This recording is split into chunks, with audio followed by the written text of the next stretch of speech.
छोटे से गांव में रहने वाली छुटकी को गाना बहुत पसंद था। उसकी नन्ही सी दुनिया में सबसे बड़ा सुख था सुरों के संग जीना। खेतों में काम करते समय, पढ़ाई के बीच में या दोस्तों के साथ खेलते समय वह हमेशा गुनगुनाती रहती। उसकी मीठी आवाज सुनकर चिड़ियां भी चहचहाने लगती और हवा में जैसे कोई मधुरता घुल जाती। गाना बजाना सिर्फ समय की बर्बादी है, इससे कोई बड़ा नहीं बनता। तू तो बस गाने में ही लगी रहती है, पढ़ाई में पिछड़ जाएगी। इन बातों से छुटकी थोड़ी उदास जरूर होती, मगर उसका सपना कभी कमजोर नहीं पड़ा। उसका सपना था एक दिन मंच पर गाना गाना और सबको अपनी आवाज से खुश करना। छुटकी हर दिन पढ़ाई के बाद पुराने गीतों का अभ्यास करती। वह गांव के मंदिर में जाकर भजन गाती और खुद अपने बनाए गीत भी गुनगुनाती। बेटी, तेरी आवाज में जादू है, इसे कभी मत छोड़ना। माँ के प्रोत्साहन से छुटकी और मेहनत करने लगी।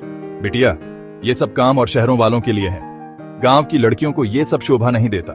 लेकिन छुटकी मन ही मन सोचती, अगर आवाज भगवान ने दी है तो इसे छिपाना गलत होगा। एक बार गांव में सालाना मेला आयोजित हुआ। वहां कई प्रतियोगिताएं रखी गईं, कबड्डी, दौड़, चित्रकला और गायन प्रतियोगिता। छुटकी ने बिना सोचे गायन प्रतियोगिता में नाम लिखवा दिया।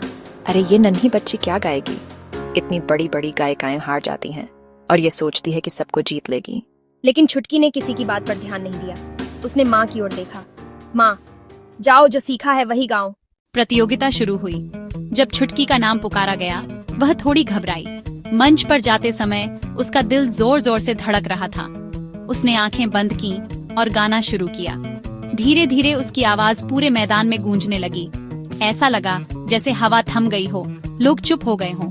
उसकी आवाज में मिठास, भक्ति और आत्मविश्वास मिला हुआ था। बूढ़े, बच्चे, औरतें सब उसके सुर में खो गए। जैसे ही गाना खत्म हुआ, लोगों की आंखों में आंसू थे। इस बच्ची की आवाज में भविष्य छुपा है। अगर इसे मौका मिला तो यह बड़ी गायिका बन सकती है। जब नतीजे घोषित हुए तो छुटकी को प्रथम स्थान मिला।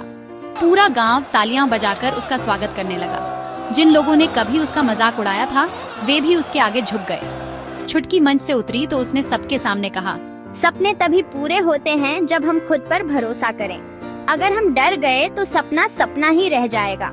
उस दिन के बाद से गांव वाले छुटकी को संगीत की रानी कहने लगे।